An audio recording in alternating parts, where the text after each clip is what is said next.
சுருக்கெழுத்து தமிழ் உயர்வேகம் நிமிடத்திற்கு 180 வார்த்தைகள். Be ready for trial dictation for 2 minutes. 15 seconds left. 10 seconds left. 5 seconds left. Begin. மாண்புமிகு பேரவை துணைத் தலைவர் அவர்களே, இந்த அவையில் மொழியப்பட்டுள்ள ஆளுநர் உரையின் மீது எனக்கு பேச வாய்ப்பளித்த தங்களுக்கு நான் சார்ந்திருக்கிற கட்சியின் சார்பாக நன்றி தெரிவிக்க கடமைப்பட்டிருக்கின்றேன்.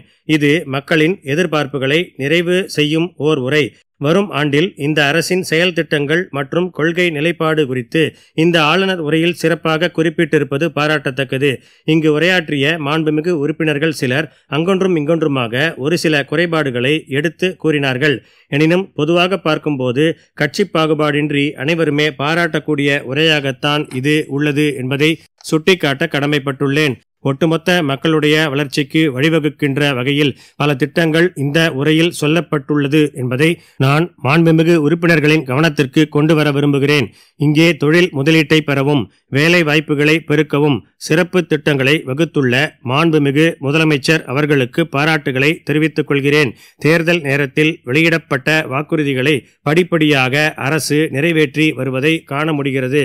குறிப்பாக இணைய வழியில் பணியாற்றக்கூடியவர்களுக்கு நல வாரியம் அமைக்கும் முடிவை இந்திய கம்யூனிஸ்ட் கட்சியின் சார்பில் வரவேற்கின்றேன். இந்த சந்தர்ப்பத்தில் என்னுடைய கோரிக்கைகளை அரசின் கவனத்திற்கு கொண்டு வர கடமைப்பட்டுள்ளேன்.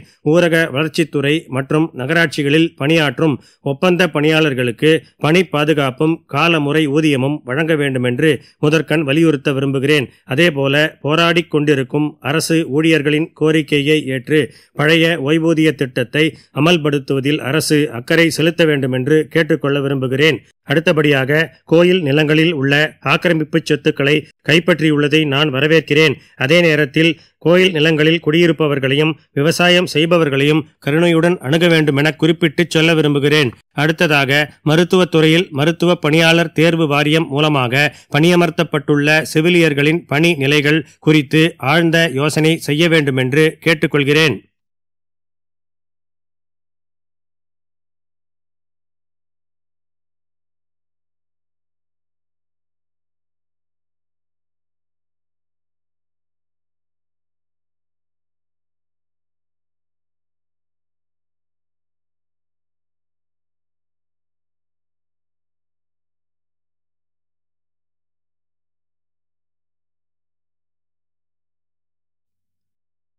சுருக்கெழுத்து தமிழ் உயர்வேகம் நிமிடத்திற்கு 180 வார்த்தைகள். வினாத்தாளின் குறியீட்டு எண் 927. Code number of question paper 927.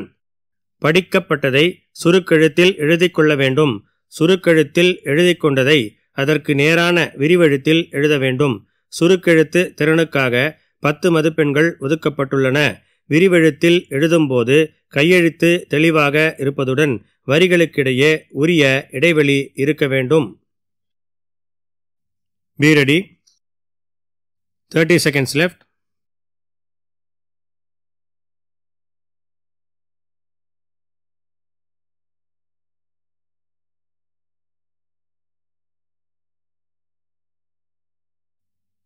15 seconds left.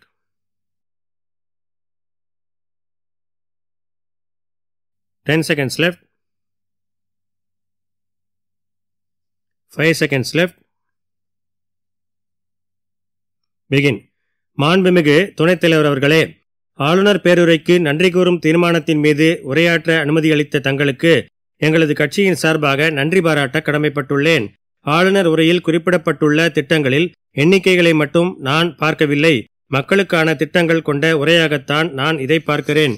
இன்னும் சொல்லப்போனால் இந்த அரசு பல்வேறு தடைகளை தாண்டி வளர்ச்சியை நோக்கி நம் மாநிலத்தை எடுத்துச் செல்கிறது என்றால் அது மிகையாகாது. 2 விதமான இடர்களை அரசு சந்திக்க வேண்டியுள்ளது. இயற்கையின் சீற்றத்தால் ஏற்படக்கூடிய இடர்களால் ஒருபுறம் மக்களுக்கு துன்பமும் இழப்பும் ஏற்படுகிறது. கடந்த 10 வருடங்களாக வெள்ளம், வறட்சி என இயற்கை சீற்றங்கள் நம் மாநிலத்தின் வளர்ச்சியில் அடுத்தடுத்து பாதிப்பை ஏற்படுத்தியுள்ளன. மறுபுறம் செயற்கை இடர்பாடாக நமது மாநிலத்திற்கு மத்திய அரசிடமிருந்து வரவேண்டிய நிதி பகிர்வும் ஆண்டுக்காண்டு குறைந்து கொண்டே வருகிறது. நமது மக்கள் தொகையை கட்டுக்குள் வைத்து பல்வேறு நலத்திட்டங்கள் மூலம் நாம் சமூக பொருளாதார மாற்றங்களை கொண்டு வந்துள்ளோம். அதே நேரத்தில் பல்வேறு வரிகள் மூலமாக நமது மாநிலத்திலிருந்து அதிகபட்ச தொகையை நாம் நாட்டுக்கு செலுத்தி வருகிறோம். எனினும் ஒவ்வொரு நிதிக்குழுவும் நமது வளர்ச்சியையும் மக்கள் தொகையையும் காரணம் காட்டி நமக்கு மத்தியிலிருந்து வரவேண்டிய நிதியின் விகிதத்தை படிப்படியாக குறைத்து வருகிறது. இது உள்ளபடியே நம் மாநிலத்தின் வளர்ச்சியை பின்னுக்கு தள்ளும் நடவடிக்கையாகவே அமைந்துள்ளது என்பதை இந்த நேரத்தில் சுட்டிக்காட்ட கடமைப்பட்டுள்ளேன். எனவே மாண்புமிகு நிதியமைச்சர் அவர்கள் இது பற்றி மத்திய அரசுடன் கலந்து பேசி அடுத்து அமைக்கப்பட உள்ள நிதிக்குழுவின் மூலமாக நமக்கு நியாயம் கிடைக்க ஆவண செய்ய வேண்டும் என்று கேட்டுக்கொள்கிறேன். துணைத் தலைவர் அவர்களே, ஊரக வளர்ச்சியை பொறுத்தவரையில் ஊரக வேலைவாய்ப்பு திட்டம் என்பது மிக முக்கியமான திட்டமாகும்.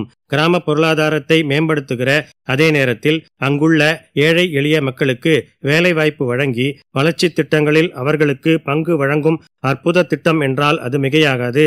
எனவே மத்திய அரசின் நிதிநிலை அறிக்கையில் இந்த திட்டத்திற்கான ஒதுக்கீடு குறைந்து கொண்டே வருவது வருத்தமளிப்பதாக உள்ளது.